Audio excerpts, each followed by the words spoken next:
जैसा कि हम पढ़ चुके हैं परसेंटेज, मैंने आपको कहा था अगर कोई स्टूडेंट अगर प्रतिशत को पूरा ढंग से पढ़ता है 80% आपका लाभ हानि पूरा हो जाता है। ठीक है, वहां पर हमने क्या पढ़ा था? वृद्धि। यहाँ हम क्या पढ़ेंगे? लाभ। वहां हमने क्या पढ़ा था? कमी। यहाँ हम क्या पढ़ेंगे? हानि। मतलब कुल मिला के बात यह है कि हमने वहां पर जो पढ़ा है बस यहाँ पर भी वही पढ़ेंगे, बस नाम चेंज है, यानी लैंग्वेज को बदल दिया है, रूपांतरण कर दिया है, और कुछ नहीं है। समझते हैं हम इसको। ठीक है, देखिएगा क्या दिया हुआ होता है हमें। सबसे पहले बात करें हम लाभ। लाभ से भी पहले हम बात करेंगे इसको। लाभ कब होगा? जब आप कोई चीज़ ज़्यादा में बेचते हैं, कम में खरीद के लाए ज़्यादा में बेचें। खरीदने से लेकर बेचने तक का जो सफ़र है उसी में लाभ और हानि निकलता है। तो सबसे पहले बात करते हैं हम खरीद, इसकी बात करेंगे खरीदना। ठीक है, खरीदना को हम कहते हैं क्रय मूल्य सीपी, इसी को हम कहते हैं कॉस्ट प्राइस। क्या कहते हैं? Cost price. इसी को हम क्या कहते हैं? लागत मूल्य। ठीक है, क्या कहते हैं? लागत मूल्य। इसी को हम क्या कहते हैं? क्रय मूल्य। ये सारे नाम है देखो इस, ठीक है ना? तो आप थोड़ा ध्यान रखिएगा, ये सभी नाम किसके हैं? सीपी के। क्रय मूल्य, कॉस्ट प्राइस, लागत मूल्य, सब इसी के नाम है। बेचने की अगर बात करते हैं, बेचना, बेचना होता है एसपी। एसपी का मतलब होता है सेलिंग प्राइस। ठीक है, सेलिंग प्राइस। इसी को हम क्या कहते हैं? विक्रय मूल्य। क्या कहते हैं? राइट, कह रहे? ये तो बात हो गई किसकी? खरीदना और बेचना की बात हो गई। अब लाभ कब होगा आपको? आप 10 रुपए की कोई वस्तु खरीद के लाए, 15 रुपए में उसको बेच दिया, तब जाके आपको लाभ होगा। क्लियर है ना? तो कॉन्सेप्ट होता है। अच्छा, एक चीज और है, अंतर जब भी हम निकालते हैं, दो राशियों का अंतर निकालते हैं, बड़ी वस्तु कहाँ रखते हैं? पहले। जैसे मैंने आपको कहा 15 और 10 का अंतर निकालो, अब तुरंत बोलोगे 5। पॉजिटिव 5 क्यों आ रहा है? क्योंकि हमने 15 को पहले रखा है, 10 को बाद में रखा है। क्लियर है ना? तो मैं ये कह रहा हूं आपको कि जो लाभ और हानि होता है ये भी तो अंतर होता है। लाभ क्या होता है? आपने कम में खरीदा और ज़्यादा में बेच दिया, क्रय मूल्य और विक्रय मूल्य का अंतर निकालते हैं, वो लाभ आता है। अंतर तो हम क्रय मूल्य विक्रय मूल्य का हानि में भी निकालते हैं, लेकिन दोनों ऐसे रिवर्स हो जाते हैं। ठीक है, तो वैल्यू ज़्यादा होती है, क्रय मूल्य ज़्यादा हो तो क्रय मूल्य पहले आएगा, विक्रय मूल्य ज़्यादा है तो विक्रय मूल्य पहले आएगा। कह रहे कैसे है हम निकालते हैं लाभ को, वो देखें। लाभ होता है, आपने 10 में वस्तु खरीदी और 15 रुपए में बेची, 5 का फायदा। जो वस्तु ज़्यादा है यानी 15 ज़्यादा है 10 से, तो ठीक है ना? तो 15 पहले लिखते हैं। कम में खरीदा, ज़्यादा में बेचा। ठीक है, S P minus C P. Formula रटने की जरूरत नहीं है, एस पी और सी पी का अंतर ही लाभ और हानि होता है। बस पहले कौन आएगा? जो ज़्यादा है। ठीक, कम में खरीदा, ज़्यादा में बेचा, फायदा होगा। ज़्यादा में खरीदा, कम में बेचा, नुकसान होगा। हानि क्या होता है? ज़्यादा में खरीदा है और कम में बेच दिया, सीपी का मान ज़्यादा है, एसपी का कम है। बस इसी प्रकार से लाभ और हानि। कह रहे अब देखिए ये दोनों के दोनों क्या है? आपस में अंतर है। क्या है ये दोनों? अंतर है। अब अंतर से आपको कुछ याद आ रहा हो, परसेंटेज में हमने अंतर वाला एक फॉर्मूला पढ़ा था प्रतिशत निकालने का। क्या था फॉर्मूला? बेसिक फॉर्मूला जो था परसेंटेज का, बेसिक फॉर्मूला पे हम चर्चा करते हैं कि किसका? परसेंट। परसेंट ही पढ़ रहे हैं एक तरह से हम, परसेंट ही पढ़ रहे हैं, बस नाम चेंज हो गया, नामकरण नया चल रहा है। ठीक है, देखो वहां पर हमने प्रतिशत का फॉर्मूला देखा था, अंतर ना सो, ये तो आएगा ही आएगा जब भी परसेंटेज निकाला जाएगा, चाहे वो प्रतिशत लाभ हो, प्रतिशत हानि हो। ठीक है, ये क्या आता है जिससे हम क्या करते हैं? तुलना, या जहां से हम स्टार्ट करते हैं। ये बेसिक फॉर्मूला होता है परसेंटेज, जो हम पढ़ चुके हैं प्रतिशत के चैप्टर में। यहाँ पर अंतर क्या आ रहा है? S P minus C P या C P minus S P है, तो ये अंतर चाहे लाभ हो चाहे हानि हो, अंतर होता है। ठीक है, अगर हम इन छोटी छोटी बातों को समझ लेंगे, अगर हम इन छोटी छोटी बातों को समझ लेंगे, हमें प्रश्नों को सॉल्व करने में ज़्यादा दिक्कत अगर आपसे बोला गया प्रतिशत लाभ कितना, परसेंटेज निकाल रहे हैं हम। परसेंटेज में क्या होता है, अंतर लिखते हैं अपन, अंतर 500। अंतर किसका आएगा यहाँ, सीपी और सॉरी, सीपी और एसपी का अंतर आएगा। ठीक है, लाभ का मतलब क्या होता है, कम में खरीदा ज्यादा में बेचा, मतलब एसपी माइनस सीपी। क्या होता है, आपका लाभ होता है। क्या आएगा, लाभ गुणा 100 बटे क्रय मूल्य। ध्यान रखना हमेशा क्रय मूल्य आएगा, विक्रय मूल्य नहीं आता। क्रय मूल्य क्यों आता है कि हमने जो फॉर्मूला लिखा था अभी थोड़ी देर पहले, जो हमने परसेंटेज में पढ़ा है, जिससे हम तुलना करते हैं या फिर जहां से हम स्टार्ट करते हैं। आपको लाभ कब होगा, जब आप बेचोगे। बेचोगे कब, जब आप खरीद कर लाओगे। जब आपने कोई वस्तु खरीदी नहीं तो बेच कैसे पाओगे उसको। मतलब खरीदने से लेकर बेचने तक का सफर होता है लाभ हानि। खरीदोगे तभी तो बेच पाओगे। सबसे पहले आपने क्या काम किया है, खरीदा, यानी प्रारंभिक काम क्या है, खरीद। प्रारंभिक वैल्यू क्या है, क्रय मूल्य। क्या उसी को वास्तविक मूल्य कहा जाता है, इसलिए हमेशा यहाँ क्रय मूल्य आता है। प्रारंभिक मान वैसे भी मैंने आपको बताया, परसेंटेज में नीचे हमेशा कौन सा मान होता है, परसेंटेज में सॉरी प्रारंभिक मान होता है नीचे की हर में। ठीक, परसेंटेज हानि क्या आएगी, परसेंटेज हानि आती है हानि बटा सीपी 500। क्रय मूल्य पर ही प्रतिशत लाभ अथवा हानि निकलता है। जहां से स्टार्ट करते हैं वही वैल्यू हम उसको लिखते हैं। क्लियर है, आगे बात समझ में। ये तो वो आपके फॉर्मूले। अब आगे हम समझते हैं, अगर यहाँ से कोई क्वेश्चन बना दें हम, क्या बना सकते हैं। ठीक है, जैसा आपने खरीदा कोई वस्तु 500 रुपये, 500 रुपये में आपने कोई वस्तु खरीदी और उसे बेच दिया आपने 600। ठीक है, 600 रुपये में आपने उसको, अब आपने खरीदा कितने में, 500 में, बेचा कितने में, 600 में, यानी फायदा हो रहा है। ठीक है, तो आपसे पूछा गया है प्रतिशत लाभ क्या हो। क्या पूछा गया है आपसे, प्रतिशत लाभ क्या होगा। ठीक है, what is the percentage profit. Profit पूछता है आपसे, वैल्यू ऑफ प्रॉफिट पूछेगा परसेंटेज में। देखते हैं कैसे हम इसका सॉल्यूशन निकाल सकते हैं। प्रतिशत लाभ जब भी आप निकालोगे, परसेंटेज प्रॉफिट निकालोगे, चाहे परसेंटेज लॉस निकालो। ठीक, हम क्या करते हैं, फॉर्मूला के हिसाब से बताता हूँ पहले मैं आप। लाभ हाँ 100 आएगा, लाभ कितने का देखो, आपने खरीदा कितने में, 500 में, बेचा कितने में, 600 में, फायदा कितने का हो रहा है आपको। है ना, लाभ आ रहा है आपके पास 100 का गुना 100, और नीचे हमेशा और हमेशा क्या आएगा, क्रय मूल्य आएगा। क्या आएगा, क्रय मूल्य। ठीक है, सीपी। सीपी कितना है, कितने का खरीदा आपने, 500 का। डबल जीरो से डबल जीरो कट गई, ये 5 इसको काट देगा 20। मतलब प्रॉफिट कितने का हो रहा है, परसेंटेज प्रॉफिट 20%। आंसर क्या आएगा आपका, 20% का प्रॉफिट है, परसेंटेज प्रॉफिट हो रहा है 20। ठीक है, ये बहुत बेसिक फॉर्मूला है, इसी प्रश्न को हम पढ़ चुके हैं परसेंटेज में। वस्तु 500, एक संख्या 500 है, बढ़कर कितनी हो गई 600, कितना प्रतिशत का इंक्रीमेंट हो रहा है, 500 से चले कहाँ 600 तक वृद्धि हो रही है। वो की वृद्धि हो रही है, किस पर हो रही है, 500 पर हो रही है, 500 नहीं, है ना। बस इसी प्रकार से हमें आगे बढ़ के चलना है। चलिए आगे चलते हैं। अगर यही क्वेश्चन ऐसा होता, क्रय मूल्य आपको दे रखा है 500 रुपये और आपको बोल दिया गया है प्रतिशत लाभ कितना है, 20%। आपसे पूछा गया है एसपी का मान क्या होगा। ठीक है, इसका मान पूछा है, विक्रय मूल्य का मान। देखो तीन चीजें हैं, सीपी, एसपी और परसेंटेज प्रॉफिट या लॉस, ये तीन चीजें।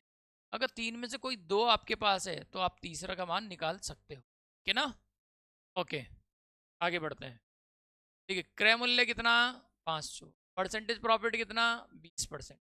देखिए अगर हम परसेंटेज के हिसाब से बात करें, वस्तु 500, एक संख्या 500 है, 20% बढ़ाएंगे। 20% बढ़ाने का मतलब क्या होता है, उसकी वैल्यू कितनी होती है, 120%। ठीक है, संख्या का 120% निकाल देते हैं। अब यहाँ पर क्या है, आपने खरीदा कितने में, 500 में, आपको फायदा कितना हो रहा है, 20%। तो वैल्यू बढ़ेगी घटेगी, बढ़ेगी। कितना बढ़ रहा है, 30% बढ़ रहा है। 30% बढ़ने का मतलब क्या हो गया, क्रय मूल्य का मान कितना हो जाएगा, 120%। देखो एक बेसिक फॉर्मूला होता है, पहले मैं वो लिखता हूँ आपके लिए, आप ध्यान रखिएगा। सीपी का 100 प्लस माइनस प्रॉफिट या लॉस बराबर एसपी, ठीक है, ऑन, ये बेसिक फॉर्मूला होता है। अब ये कहाँ से आया? ये परसेंटेज के चैप्टर से आया। संख्या 500 थी, ठीक है, आपने कितना बढ़ाया है? 20% बढ़ाया है। वैल्यू कितनी होगी उसकी? 120%। ऐसे ही करके तो नया मान निकाला करते थे, ठीक है ना? इसी प्रकार से नया मान हम निकाला करते थे, ठीक। बस वही काम हमने यहाँ क्रय मूल्य और विक्रय मूल्य की फॉर्मूला में लिख दिया। तो प्रारंभिक मान क्रय मूल्य है, अंतिम मान आपका विक्रय मूल्य, ठीक है। अब आगे बढ़ते हैं। 500 रुपये है, 20% का फायदा है, तो आप क्या करोगे? आपको करना सिर्फ इतना था है, 500 रुपये है, 20% का फायदा है, तो वैल्यू कितनी हो जाएगी? 120% हो जाएगी। क्रय मूल्य का 120% डालिए आप, इससे आपको क्या मिलेगा? क्रय मूल्य मिल जाएगा, क्रय एसपी सेलिंग प्राइस मिल जाएगा। क्या आ रहा है भाई? से काट दिया, 12 पंजे 60, 600। क्या विक्रय मूल्य आ गया आपका? एसपी आया है 600 रुपये।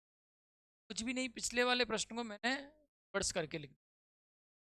क्रय मूल्य 500, विक्रय मूल्य 600, परसेंटेज प्रॉफिट 20 का। यहाँ पर मैंने विक्रय मूल्य ज्ञात कर दिया, आंसर तो 600 ही आना था। कैसे भी तोड़ मरोड़ कर बात करें, चर्चा यही चलनी है, क्रय मूल्य में वृद्धि होगी या कमी होगी। 20% का अगर यहाँ लॉस होता, हानि होती, क्रय मूल्य का मैं 80% निकाल, नुकसान क्या होगा? कमी करना पड़ेगा, ठीक है। 20% की कमी, 100 में अगर मैं 20% की कमी करूंगा तो कहाँ पहुंच जाऊंगा? 80% पर। क्लियर? अब ये बात हम समझ चुके हैं, तो हम आगे बढ़ सकते हैं, ठीक है। देखिए आपके लिए पहला प्रश्न लिखा हुआ है। क्या है पहला प्रश्न आपके लिए? देखिएगा, किसी वस्तु को 800 रुपये में खरीदा गया, मतलब ये तो है आपका क्रय मूल्य, और 900 रुपये में बेचा गया, मतलब ये है आपका विक्रय। क्लियर है? क्रय मूल्य विक्रय मूल्य आ गया। क्या पूछा गया? लाभ प्रति। 800 में खरीदा, 100 में बेचा, मतलब फायदा हो रहा है। कितने का फायदा हो रहा है? 100। आप बताइए यहाँ पर कितने का अंतर आ रहा है? अंतर आ रहा है आपके पास 100, ठीक है। परसेंटेज जो प्रॉफिट होता है, क्या आएगा? अंतर यानी लाभ। लाभ क्या होता है? अंतर ही तो होता है। ये क्या आएगा आपका? 100 ना 100 बटे, क्रय मूल्य हमेशा नीचे आता है। क्लियर है? परसेंटेज प्रॉफिट यानी प्रतिशत लाभ निकालें या प्रतिशत हानि निकालें, आपको हमेशा और हमेशा क्रय मूल्य नीचे रखना। क्रय मूल्य कितना है? 800। डबल जीरो से डबल जीरो कट गया, ये 1/8 आ रहा है। 100 में अगर 8 का भाग लगाओगे कितना आएगा? 12.5। कितना आएगा भाई? 12.5 आएगा। क्लियर? तो आपके पास आंसर कितना आया? 12.5% प्रॉफिट होगा, ठीक है। बहुत बेसिक प्रश्न है जो कर रहे हैं अभी। आगे बढ़ेंगे, लेवल को, स्तर को बढ़ाते हुए चलें। अगला क्या बोला गया है?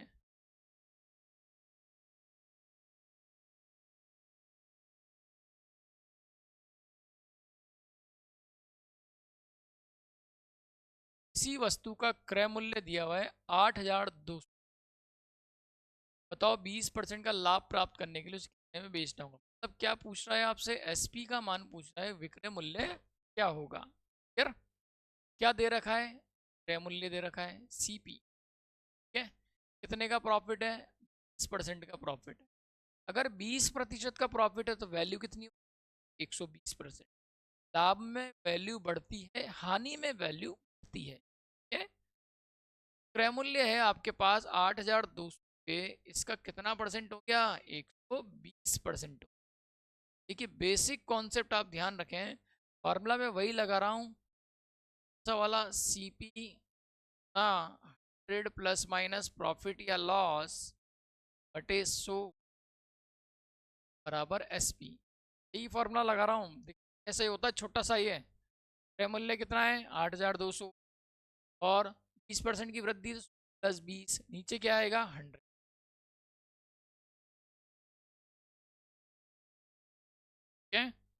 नीचे क्या आएगा, 100 आएगा। अब कैलकुलेट करो, कुछ कट रहा है तो काट दीजिए, 00 से 00, तो क्रय मूल्य का ही 20% बढ़ेगा। 20% बढ़ने का मतलब उसकी वैल्यू कितनी होगी, 120%, प्रॉफिट है इसलिए। अब गुणा करो, जीरो ऐसे कैसा, 12 दूनी 24 का 4, हासिल का 2, 12 अट्ठे 96 और 2 98। तो आंसर आएगा इसका 9840 विक्रय मूल्य। इसको ना देखें, ये आपके मिसप्रिंट है, कोई दिक्कत नहीं, परसेंटेज में तो आंसर तो वैसे भी नहीं होना था। ये आपका क्या आ गया आंसर, ठीक है। जो आपका आंसर आया वो कितना आया है, 9840 आया है। ये इसका विक्रय मूल्य होगा अगर 20% का लाभ कमाता है तो। ठीक है, आगे बढ़ते हैं। देखिएगा, एक और प्रश्न है हमारे पास। क्या है ये प्रश्न, क्या दे रखा है आपको, किसी वस्तु को 10% की हानि पर बेचा जाता है।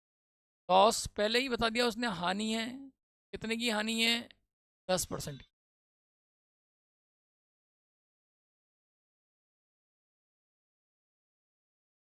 कितने की हानि है, 10% की। ठीक है, अगर 10% की हानि है तो क्या वैल्यू रह जाएगी उसकी, हानि है कमी करनी पड़ेगी 100 में, 100 में 10% घटा दीजिए, 90% वैल्यू रह जाएगी। क्लियर है, किसका 90% रह जाएगा, हमेशा क्रय मूल्य का 90% हो। ठीक है, तो जो बढ़ाएंगे या घटाएंगे हमेशा क्रय मूल्य में करेंगे। क्लियर, और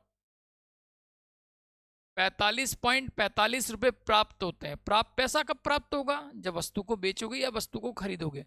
अब वस्तु खरीदने जाओगे तो पैसा देना पड़ता है, प्राप्त थोड़ी ना हुआ, देना पड़ा है। पैसा कब प्राप्त होगा, जब आप वस्तु को बेचोगे। आपने कोई वस्तु बेच दी, उसके बदले में पैसा मिल गया, ठीक है ना। इसका मतलब ये कौन है, एसपी है। क्लियर है, आगे बात समझ में।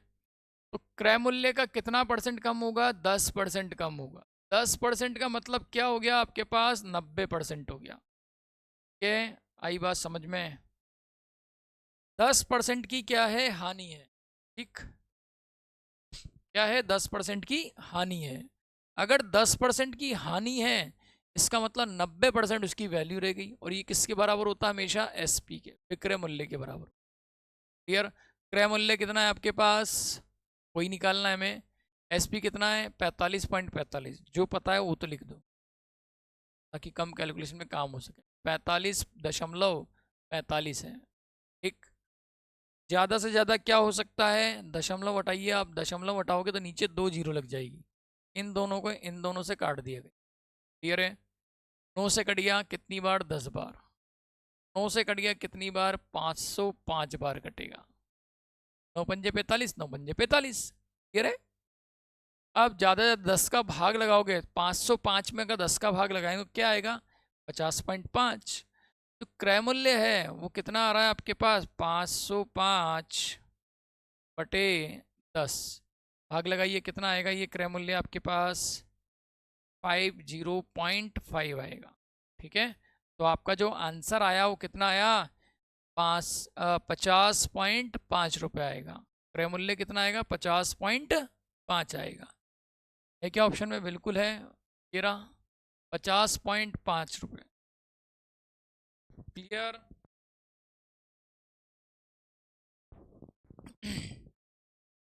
चलिए आगे बढ़ते हैं अब।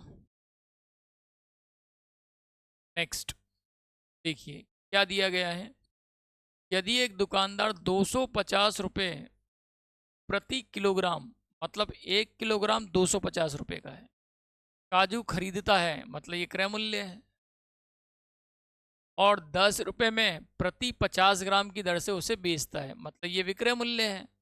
ठीक है, क्या है, विक्रय मूल्य। लेकिन क्रय मूल्य विक्रय मूल्य तब बोल सकते हो आप, जैसा आपने एक पेंसिल का बॉक्स खरीदा 10 रुपये का, उसे 15 रुपये में बेच दिया, तो 10 रुपये तक क्या हो गया, क्रय मूल्य। 15 रुपये में बेच दिया, वो क्या हो गया, विक्रय मूल्य।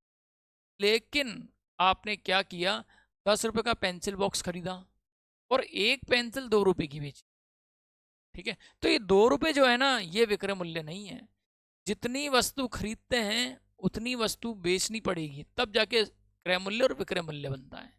क्लियर है, तो ध्यान रखिएगा यहाँ पर खास तौर से गलती नहीं होनी चाहिए।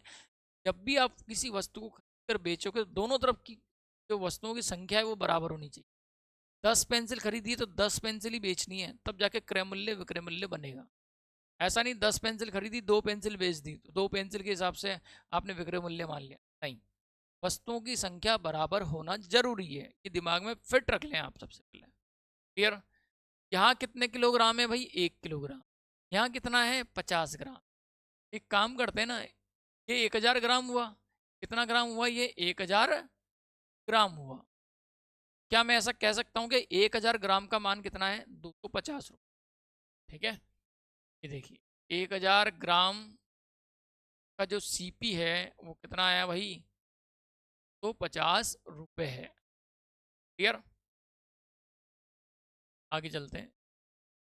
ये क्या कह रहा है आपको कि 10 रुपये प्रति 50 ग्राम की दर से बेचा, यानी 50 ग्राम काजू कितने के बेचे उसने? 10 रुपये के। तो बताइए 100 ग्राम काजू कितने के बेचेगा? जब 50 ग्राम बेच रहा है 10 के, तो 100 ग्राम बेचेगा 20 का। डबल कर लिया ना अपन ने। 100 ग्राम वो बेचेगा कितने में? 20 रुपये में। क्लियर है? क्या इधर 100 ग्राम है, इधर 1000 ग्राम है।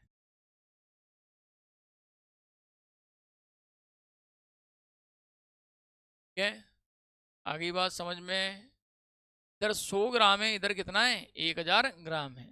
दोनों तरफ 10 का गुणा कर लो, ये आ गया 1000 ग्राम। इधर आ जाएगा 200। ठीक है, मतलब 1000 ग्राम कितने में बेचा उसने? 200 रुपये। ये क्या हो गया आपका? एसपी। ये हो गया आपका एसपी।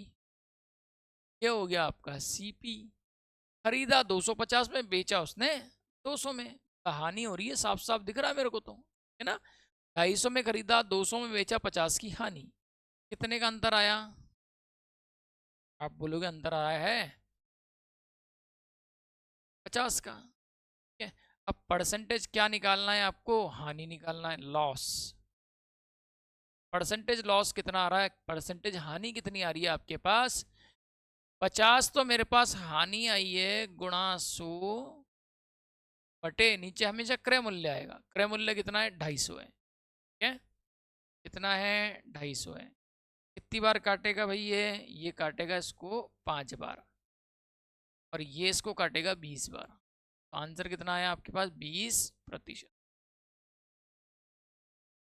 20% की 250 में काजू खरीदे 1000 ग्राम, और 200 रुपये के काजू बेचे 1000 ग्राम। इधर भी 1000 ग्राम है, इधर भी 1000 ग्राम है। वस्तु की संख्या खरीदते समय, वस्तु की संख्या बेचते समय दोनों बराबर होना जरूरी है। क्लियर? ओके, आगे बढ़ते हैं अब। ठीक है, 50 ग्राम खरीदा है 10 रुपये में, दोनों तरफ 2 का गुणा किया तो 100 ग्राम खरीदा है 20 रुपये में। दोनों तरफ 10 का गुणा किया तो 1000 ग्राम खरीदा है 200 रुपये में। ठीक, इस प्रकार मैंने दोनों वस्तुओं की संख्या बराबर की है। अगला प्रश्न देख, क्या बोल रहा है? किसी आदमी ने 20 दर्जन अंडे 720 रुपये में खरीदे। ठीक है, वस्तु की संख्या खरीदते समय, वस्तु की संख्या बेचते समय बराबर होना जरूरी है। क्या बोल रहा है? 20 दर्जन अंडे 720 रुपये में खरीदे हैं, वह प्रति अंडा किस भाव से बेचे ताकि उसे 20% का लाभ होना चाहिए? एक अंडे का मूल्य पूछ रहा है ये, एक अंडे। और हमारे पास कितने अंडों का मूल्य है? 20 दर्जन। 20 दर्जन, एक दर्जन में कितने होते हैं? 12। तो 20 दर्जन में कितने हो जाएगा? 12 दूनी 24, 240 बनेंगे यहाँ पर। ठीक है, तो मैं एक काम करता हूँ, इन्हें दर्जन को हटा के नग में, यानी काउंट करते हैं ना वस्तु, कितनी वस्तु है, ठीक है, वो देखते हैं। मैं एक काम करता हूँ, यहाँ इस दर्जन में 12 का गुणा कर देता हूँ। जब मैं 12 का गुणा करूँ, 12 दूनी 40, सॉरी 12 दूनी 24, 240। क्या है 240? ये अंडे हैं। कितने के हैं? 720 रुपये के। 240 अंडे खरीदे हैं 720 रुपये के, और एक अंडे पर मुझे 20% का लाभ चाहिए। एक अंडे पर, तो एक अंडे का मूल्य निकाल लेता हूँ ना सबसे पहले मैं। अगर 240 अंडे 720 रुपये के खरीदे हैं, तो बताइए एक अंडा कितने में खरीदोगे आप? 720 बटे 240। कह रहे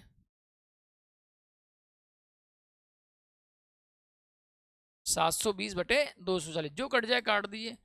0 से 0 कट रहा है, साफ साफ दिख रहा है, 0 से 0 कट रहा है, ये 24 इसको काट देगा 3 बार। मतलब मुझे एक अंडे का क्या मिल गया, क्रय मूल्य। एक अंडे का क्रय मूल्य आया है मेरे पास 3 रुपये। ठीक है, वो कितने का प्रॉफिट चाहता है, 20% का प्रॉफिट चाहता है। अगर 20% का लाभ चाहता है तो वैल्यू कितनी बढ़ेगी, 20% बढ़ेगी। किस में बढ़ेगी, 100 में बढ़ती है, तो 120% वैल्यू होगी। इसका 120 होगा, हमेशा क्रय मूल्य का होगा। क्लियर है? तो आपको क्या करना है, क्रय मूल्य का 120% निकालना है। इसके बराबर हो जाएगा, ये एसपी के बराबर हो जाएगा। क्लियर है? जो वैल्यू आपके पास है उसका मान रख दीजिए। क्या वैल्यू पता है मेरे को, खरीदे 720, क्रय मूल्य पता है मेरे को। ठीक है, कितना क्रय मूल्य, 3 रुपये आ रहा है, तो जो पता है वो तो लिखो।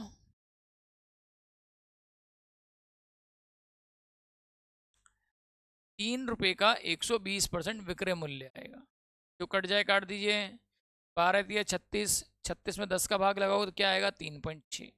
जो विक्रय मूल्य आ रहा है वो कितना आ रहा है, 3.6 रुपये आ रहा है। ठीक है, आप ये ना देखें कि मैंने 4-5 लाइनें लिख दी, ये सब दिमाग में चलता है। 12×2 = 240 अंडे 720 के, तो एक अंडे का भाव यही आएगा, 3 रुपये। इनका 120% निकालना सीधे सीधे। ये तो आपको समझाने के लिए ये सब कुछ लिखा हुआ है, वरना अगर पेपर में करोगे आप,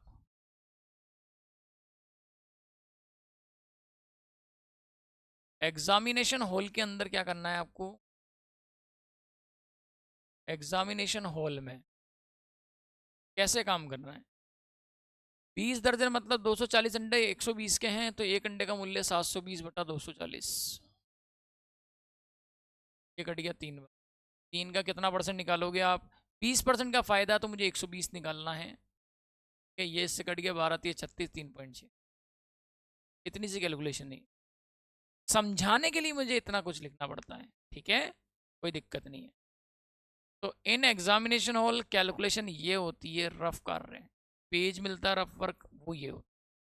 ठीक, मैं यहाँ और लगा देता हूँ ताकि आपको ध्यान रहे, कहीं इसके बाद भी वो काउंट कर लो। इतना बड़ा सॉल्यूशन, इतना बड़ा सॉल्यूशन नहीं है। ठीक है, आगे बढ़े। एक और वैसा ही सिमिलर प्रश्न है। क्या बोल रहा है, 4 दर्जन अंडों की कीमत 10 रुपये। 4 दर्जन का मतलब कितना हुआ, एक दर्जन में 12 अंडे, तो 12×4 = 48। 48 अंडों का भाव कितना है, 10 रुपये। 48 अंडे खरीदे 10 रुपये में। ठीक है, इन 4 दर्जन अंडों में से 6 अंडे टूट गए। अच्छा, 48 अंडों में से कितने अंडे टूट गए, 6 अंडे टूट गए। अब 42 अंडे बचे, और उसने 50 पैसे प्रत्येक के हिसाब से बेच दिया। तो बताइए उसे कितने प्रतिशत का लाभ होगा। ठीक है, वैसे तो इसने बोला लाभ होगा, अपन को देखना पड़ेगा लाभ भी होगा या हानि होगी, मालूम नहीं है। ठीक है ना, अपन एक काम करते हैं, जो चीज़ डायरेक्ट है उसे तो देखो पहले। उसने शेष अंडों को 50 पैसे प्रत्येक के हिसाब से बेच दिया। 4 दर्जन में कितने अंडे होते हैं भाई, 4 जो दर्जन होते हैं, 4 दर्जन में 12×4 48 अंडे होते हैं। ठीक है, कितने अंडे हैं आपके पास, 48 अंडे हैं। इन 48 में से 6 टूट गए। ठीक है, 48 में से 6 टूट गए, शेष अंडे कितने हैं आपके पास, शेष अंडे, शेष जो अंडे हैं, ठीक है, वो कितने हैं, वो है 48 में से 6 टूट गए तो 42 बचे। ठीक है, 42 अंडे, एक अंडा कितने का बेच रहा, 50 पैसे का, मतलब आधा रुपया का। ठीक है, तो सेलिंग प्राइस निकाल लो, एसपी, विक्रय मूल्य आ जाएगा मेरे पास। एक अंडे का मूल्य आधा रुपया है, तो 42 अंडों का मूल्य कितना हो, 42/2। 42/2 कितना आएगा भाई, ये 21 रुपये। मतलब बेचा कितने में उसने, 21 रुपये में। कितने अंडों को, 42 अंडों। ठीक है, 6 अंडे टूट गए तो वैसे भी बिक नहीं सकते। ठीक है, यहाँ पर अंडे कितने खरीदे उसने, 4 दर्जन, यानी 48 अंडे खरीदे हैं, और उसे प्रॉफिट कितना चाहिए था, 50 पैसे प्रत्येक के हिसाब से बेचा है, तो बोल रहा है कि प्रॉफिट कितना होगा। ठीक है, तो कितने का बेचा उसने, 21 रुपये में बेच दिया। खरीदे कितने में थे, 10 रुपये में खरीदे। ठीक है, अच्छा, यहाँ पर ध्यान रखना, संख्या अलग अलग है। खरीदे उसने 48 अंडे, बेच वो 42 अंडे रहा है। 6 अंडे टूट गए तो उसकी भरपाई उस 42 अंडों से ही कर रहा है, यानी 6 अंडों की कीमत भी उसने किस में लगा दी? 42 अंडों में। एक तरह से क्या हुआ, 48 अंडे खरीदे, 42 अंडे बेचे, संख्या बराबर नहीं है, संख्या बराबर होना चाहिए। लेकिन इस प्रश्न में संख्या तो बराबर करनी ही नहीं। क्या वो 10 रुपये कितने, 4 दर्जन यानी 48 अंडों के उसने 10 रुपये दिए हैं? क्या बोलता नहीं मेरे तो 6 अंडे टूट गए, मुझे बाकी का पैसा दो? ऐसा तो होता नहीं है। 10 रुपये में खरीद के लाए आप, उसके अंडे फोड़ो या उसकी सब्जी बनाओ, वो आपके ऊपर है। ठीक है, तो 4 दर्जन अंडों का मूल्य कितना दिया उसने? 10 रुपये उसने पे कर दिए, खरीद लिया उसने। क्रय मूल्य, क्रय मूल्य कितना है उसका? 10 रुपये। 10 रुपये उसको देने ही पड़े। अब भरपाई करेगा। जो अंडे टूटे हैं 6, उसका कुछ नहीं हो सकता, वो फेंक दिए, हटा दिए गए। बचे 42 अंडे, एक अंडा बेच रहा 50 पैसे का। 42 अंडों की कीमत कितनी होगी? 21 रुपये।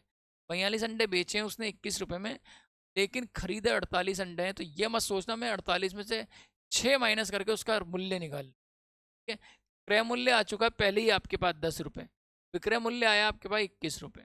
ठीक, ये टूटने वाला जो कॉन्सेप्ट होता है ना, उसमें संख्या कभी बराबर नहीं हो सकती, संख्या बराबर करनी भी नहीं, कर दिया तो गलत हो जाएगा आंसर। ठीक है, तो क्रय मूल्य कितना था आपका?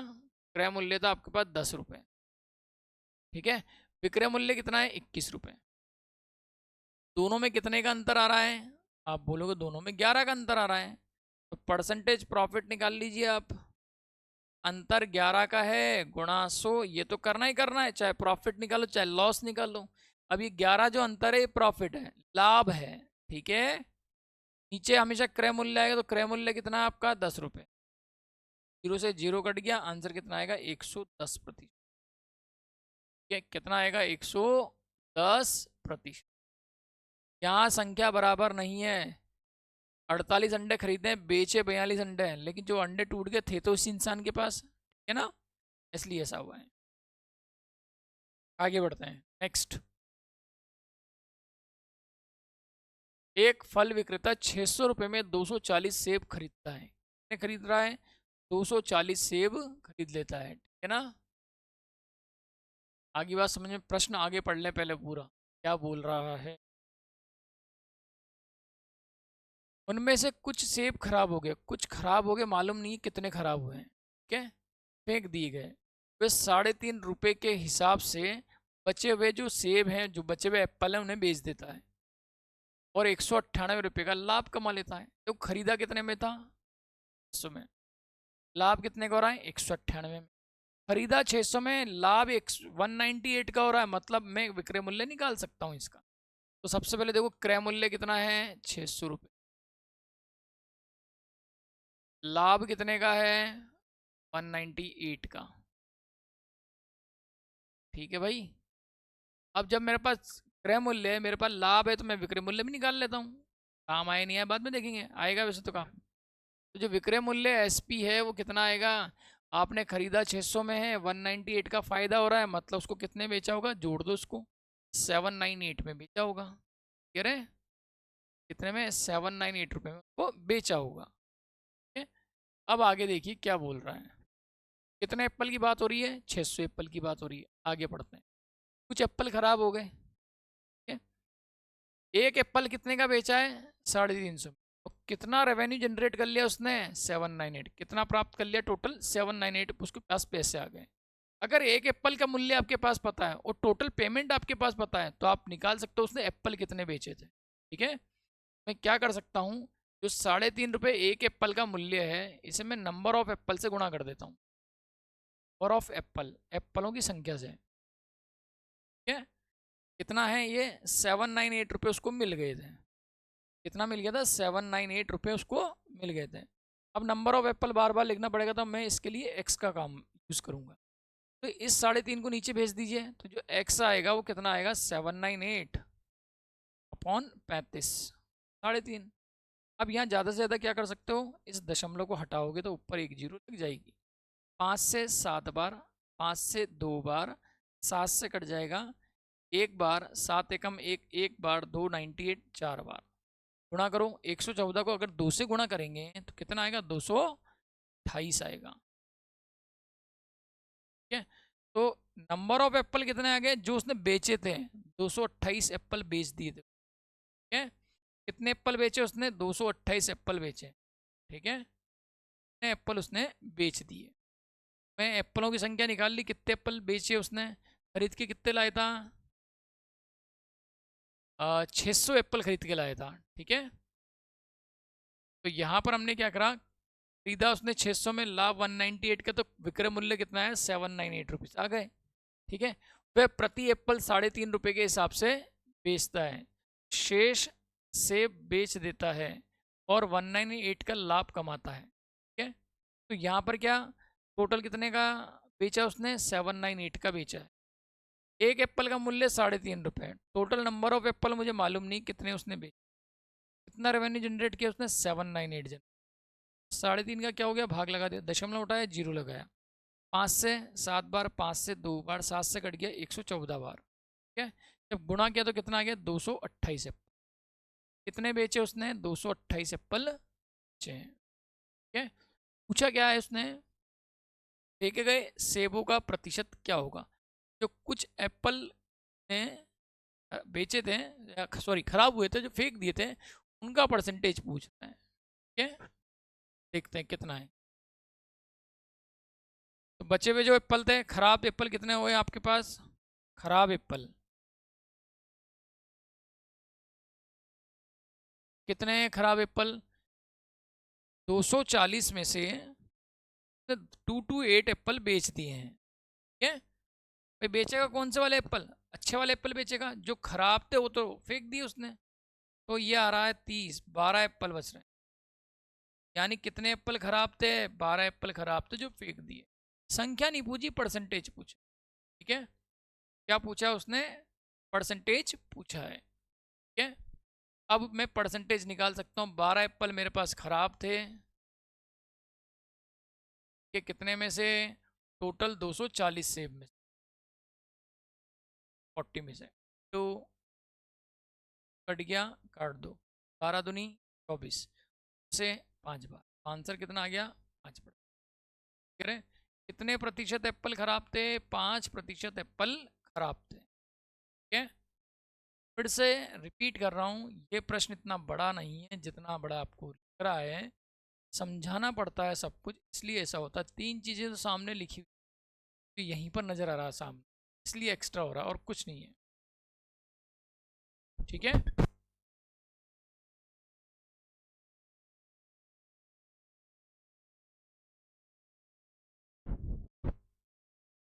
आगे बढ़ते हैं अब, अगला प्रश्न देखिए, क्या है हमारे पास, एक दुकानदार ने एक पैकेट काजू 144 रुपये में बेचकर उतने ही प्रतिशत का लाभ कमाया जितना उसका क्रय मूल्य था।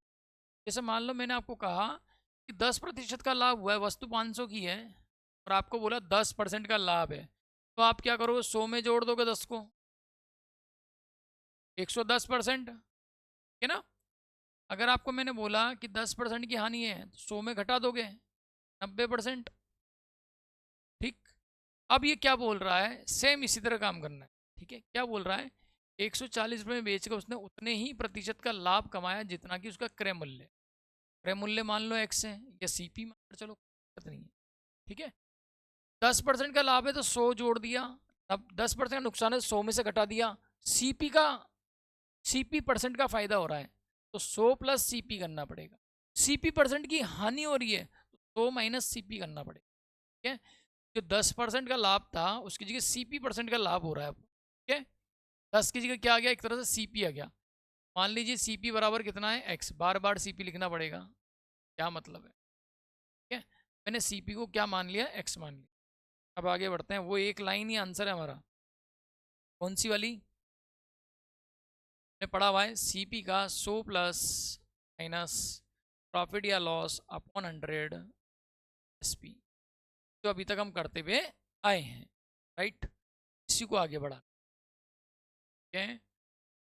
चलिए, क्रय मूल्य का मतलब एक्स का, ट्रेड प्रॉफिट है लॉस है उतने ही प्रतिशत का लाभ होता है, मतलब प्लस है हुआ, एक्स बटे 100 बराबर, इसके बराबर हो जाएगा कितने में बेचा है? एसपी के बराबर होगा ना, विक्रय मूल्य के बराबर। विक्रय मूल्य कितना है? 144 रुपये है भाई, 144 रुपये। ज़्यादा से ज़्यादा क्या होगा? ये एक्स अंदर गुणा हो जाएगा, एक्स स्क्वायर आएगा, 10 का 100x आएगा, और ये 14144 है, और 00 कोट कर इधर आएगा तो माइनस लग जाएगा, तो मैं एक काम करता हूँ, इस माइनस को हटा देता हूँ, बराबर 0 लगा देता हूँ। आगे बात समझ में? ये एक लाइन में ख़त्म। अब कुछ भी नहीं रहा प्रश्न में, आपको x का मान निकालना है। चाहो तो फैक्टर कर लो, फैक्टर बन जाए तो बहुत अच्छी बात है, या फिर आप सीधे सीधे मान भी रख सकते हैं। मैं इन चारों में से कौन सा मान रखूँ कि मुझे 4400 मिल जाए? ठीक है। अब वैसे तो क्या होगा इसमें, अगर हम ट्राई करें तो क्या बन सकता है, एक फैक्टर बना के देखें। फैक्टर क्या होते हैं? प्लस माइनस करने पर 100 करना है गुणा, या प्लस माइनस करने पर 100 करना है, गुणा करने पर कितना आना चाहिए? 14,400 आना चाहिए। ठीक है। तो इसके हम प्लस माइनस करना है, इसके हम फैक्टर कर सकते हैं 144 इंटू। ठीक है। तो माइनस 144 करो, कुछ फ़ायदा होगा नहीं यहाँ पर, ठीक है। और 144 कितना होता है? 12 इंटू 12 होता है। या काफ़ी सारी प्रॉब्लम फेस करनी पड़ रही है। ठीक है। यहाँ पर देखिए 80 अगर मैं रखता हूँ यहाँ पर, 80 का स्क्वायर कितना आएगा? 6400 आएगा। और 80 यहाँ रखता हूँ तो क्या आएगा? 8000। 8000 और 6000 कितना हो गया भाई? 8000 और 6000 कितने हो गए? 14000 और 400 है, 14400 हो गया, माइनस 14400। दोनों वैल्यू सेम आ रही है जी, पहला ही ऑप्शन सेटिस्फाई। ठीक है। तो ऐसे प्रश्नों में क्या है कि फैक्टर ना करके आप वैल्यू उठाकर पुट कर सकते हैं। कई बार क्या होता है यहाँ पर फैक्टर बनाने में प्रॉब्लम भी है। तो पहला ही आंसर मेरे को यहाँ पर मिल गया कि क्या आ रहा है? 80। ठीक है। मैंने क्या पुट करा यहाँ पर? 80 पुट किया।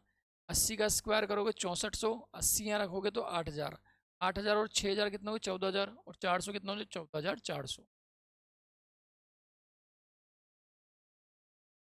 कह रहे हैं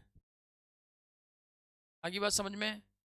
कि जो वैल्यू आ रही है वो कितनी आ रही है? 0 आ गई। इसका मतलब 80 मुझे सेटिस्फाई कर रहा है ये पर। हमारा जो आंसर आएगा वो कितना आ जाएगा? 80 आ जाएगा। ठीक है। पहला ही ऑप्शन सेटिस्फाई कर दिया है, तो यही आंसर होगा। 64 रख कर देखिए, 64 का स्क्वायर बड़ा होगा, या 64 जैसे आप रखोगे ना 64, तो 6400 बने। 64 का स्क्वायर 8000 तो बन नहीं सकता, 14400 भी नहीं आएगा। ठीक है। तो यहाँ पर क्या है, हमें ऑप्शन से रखना पड़ता है।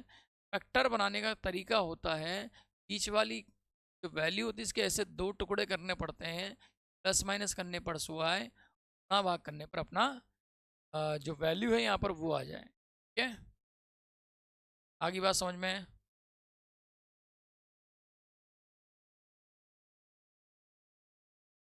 क्लियर?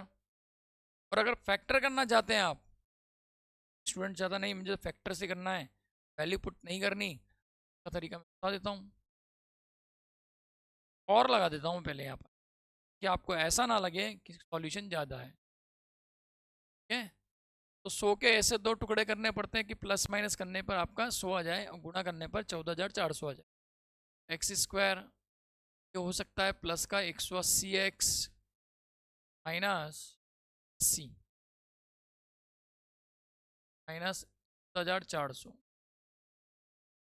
जैसे आप सॉल्व करोगे इधर से तो x आ गया कॉमन, x प्लस 80, इधर माइनस का 80 कॉमन ले लीजिए, x माइनस 180। यहाँ से साफ साफ नजर आ रहा है कि x का मान कितना आएगा? 80 आएगा।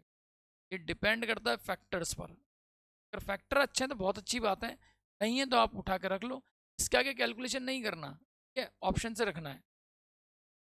ऑप्शन कर देता हूँ,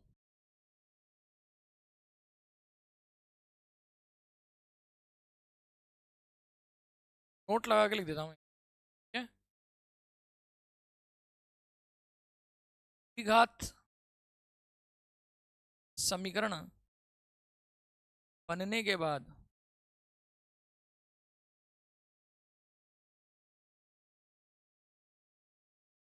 ऑप्शन से हल करें।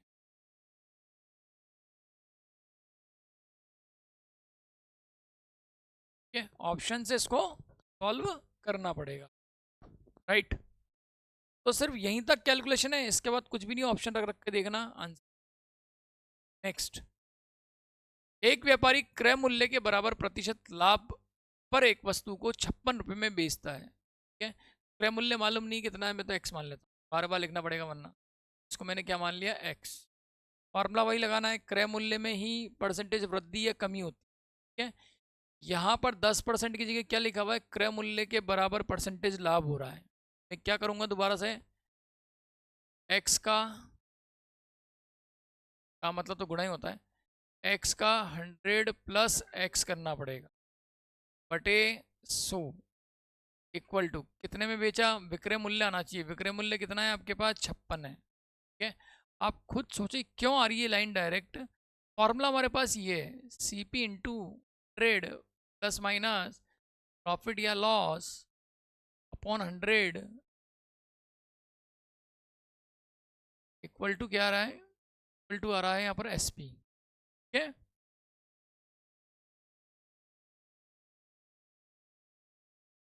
इक्वल टू क्या आ रहा है, एस पी आ रहा है, बस वही वैल्यू आपका यहाँ पर है।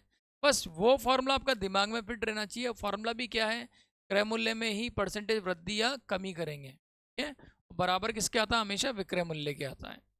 तो यहाँ पर ये 100 तो इससे गुणा हो जाएगा, अंदर एक्स को गुणा करो तो ये आएगा एक्स स्क्वायर प्लस का 100x, ये 100 इससे गुणा होगा 5600 बनाएगा, 5600 को इधर लेके आ जाओ, क्या हो जाएगा माइनस में, माइनस 5600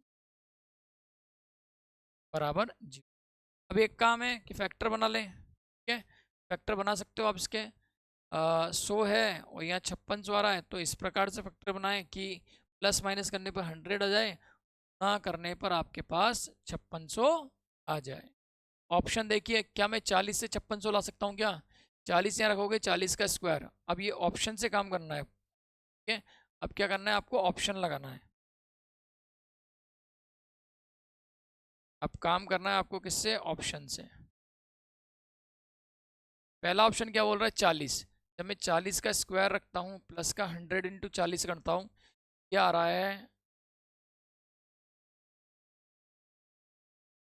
40 का स्क्वायर कितना होता है 1600, डायरेक्ट रखते हैं हम 1600, जब 40 से रखोगे कितना हो जाएगा 4000। क्या ये वैल्यू 5600 के बराबर आ रही है क्या, आ रही, ये नहीं हो सकता भाई, 5600 के बराबर आएगा तभी तो माइनस होगा, वो जीरो होगा। ठीक है, तो ये वैल्यू 5600 के बराबर, अरे सॉरी बिल्कुल आ रही है, जल्दबाजी में गलत कर दिया इसको। देखिएगा 4000 और 1600 कितना हो गया आपका 5600। ठीक है, 5600 माइनस 5600 कितना हो जाएगा, जीरो हो जाएगा। ये वैल्यू किसके बराबर आ गई आपके, इक्वल टू जीरो। पहला ही ऑप्शन क्या हो गया आपका, सेटिस्फाई हो गया, पहला ही ऑप्शन क्या हो गया आपका, सेटिस्फाई। ठीक है, आंसर कितना आ रहा है आपका 140, 40 आ रहा है। अब देखिए अगर 140 में 40 का गुणा करोगे आप तो डबल जीरो तो आ रहा है, 4 चौक 16 का 6 हासिल का 1, 4 एकम 4 और 1 5, ये मतलब इसके जो फैक्टर बनेंगे दो बनेंगे, 140 और 40 बनेंगे। क्लियर है। नेक्स्ट, किसी वस्तु को 96 रुपये में बेचने पर उतना ही प्रतिशत का लाभ होता है जितना कि क्रय मूल्य है। सेम प्रश्न है, लाभ बोल रहा है, क्या बोल रहा है, लाभ, प्रॉफिट। ठीक है,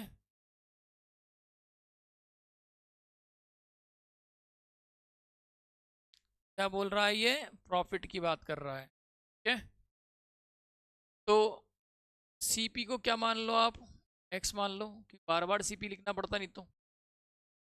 क्रय मूल्य का कितना परसेंट बढ़ाना है, सीपी परसेंट बढ़ाना है, सेम वैल्यू बोल रहा है वो, एक्स, हाँ 100 प्लस एक्स बटे 100 बराबर एसपी, एसपी कितना है 96 रुपये। ठीक है, ये अब एक्स अंदर गुणा होगा तो क्या बनाएगा भाई, एक्स स्क्वायर बनाएगा प्लस का 100x बनाएगा।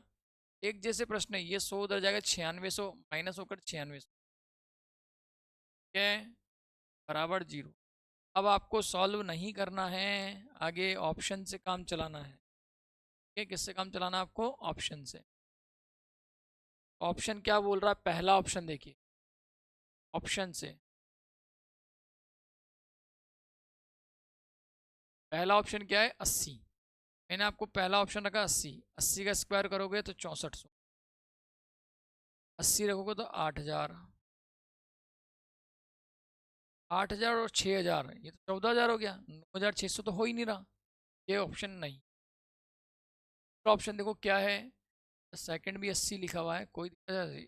ऑप्शन में गड़बड़ हो गई, देखो 70 रख के देखो, जल्दबाजी में या टाइपराइटर ने गलती कर, या 70 रख कर देखिए आप, थर्ड ऑप्शन। 70 का स्क्वायर 400 प्लस 70 यहाँ रखोगे तो 7,000, ये भी नहीं। अब इसके फैक्टर बना लेते हैं, क्योंकि हमारे पास ऑप्शन नहीं है अभी, इस वजह से हमें ऐसा करना पड़ेगा। ठीक है, क्या आ रहा है, x square plus 100 plus minus करने पर तो 100 आना चाहिए, और गुणा करने पर 9600। देखिए थोड़ा सोचें आप, 96 कब आता है, 12 × 8 से, 12 × 8 से आ सकता है। अगर यहाँ से मैं 2 इधर भेज दूँ, 14 × 4 से भी आ सकता है। 14 × 4 से आएगा क्या,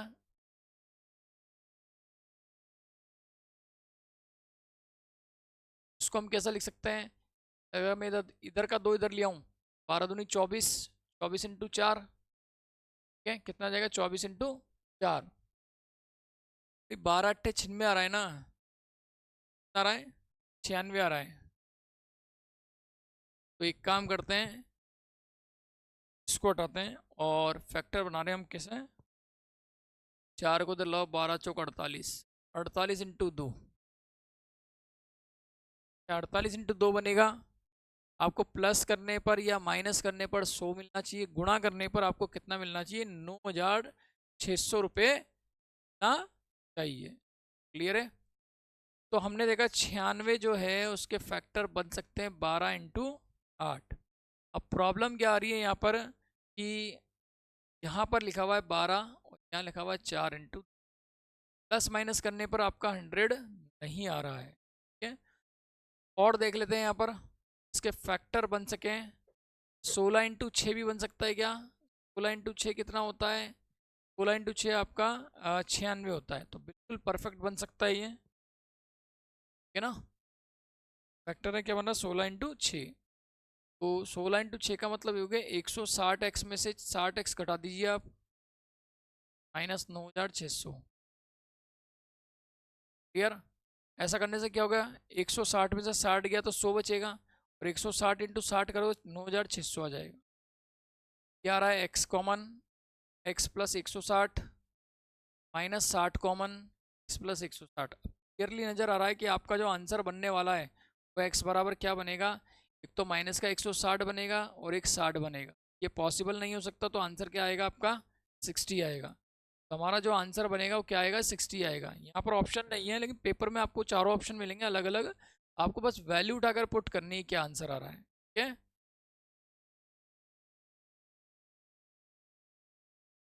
आगे बढ़ते हैं अब। एक प्रश्न और देख लेते हैं ऐसा, एक वस्तु 21 रुपये बेचने में एक आदमी को क्रय मूल्य के बराबर प्रतिशत हानि, जब हानि होती तो माइनस करना है, यानी दोबारा से क्रय मूल्य यानी सीपी मुझे क्या मानना पड़ेगा, एक्स मानना पड़ेगा। बाकी के प्रश्न अपन नेक्स्ट टर्न पे करेंगे। ठीक है, अभी इसको, इस प्रश्न को कंप्लीट करके आज का विराम देते थे हम। तो यहाँ पर क्रय मूल्य के बराबर हानि हो रही है, प्रतिशत हानि हो रही है, मतलब एक्स का क्या हो जाएगा भाई, यहाँ पर ट्रेड में से एक्स गया बटे 100 बराबर विक्रय मूल्य, कितने का बेच रहा है ये, 21 रुपये का बेच रहा है। तो यहाँ पर क्या होगा, जो भी हानि हो रही है, जितने परसेंट की हानि होती है उस 100 में से माइनस करके गुणा करते हैं, किसमें, क्रय मूल्य में। 10% की हानि है, तो आप क्या करते हो, क्रय मूल्य में यही तो कर दो 10% की हानि, 100 - 10 करते हो, यानी 90% करते हैं हम उसको। अब इस 10 की जगह पर क्या कर दिया उसने, सीपी कर दिया, यानी सीपी 2 बार लिखना पड़ेगा, एक बार तो यहाँ लिखना पड़ेगा, एक बार यहाँ लिखना पड़ेगा। इस वजह से मैंने क्रय मूल्य सीपी को एक्स मान लिया है। ठीक है, इसको गुणा कीजिए, एक्स स्क्वायर माइनस का हो जाएगा अंदर जाकर, 10 का 100x आ जाएगा बराबर 2100 आ जाएगा। ध्यान रखना जो एक्स की हाईएस्ट पावर है 2, यहाँ पर वो पॉजिटिव होना जरूरी है। इन दोनों पार्ट को उधर ले जाओ, उधर जाएंगे तो एक्स स्क्वायर माइनस का 100x 10 का 2100 आएगा। ठीक है, तो ऑप्शन के हिसाब से अगर देखें 30 और अथवा 70, अथवा मतलब इन दोनों में से कोई एक, मैं पहले 30 रख कर देखता हूँ ऑप्शन से। ऑप्शन से देखिए आप इसको, ऑप्शन से देखना पड़ेगा।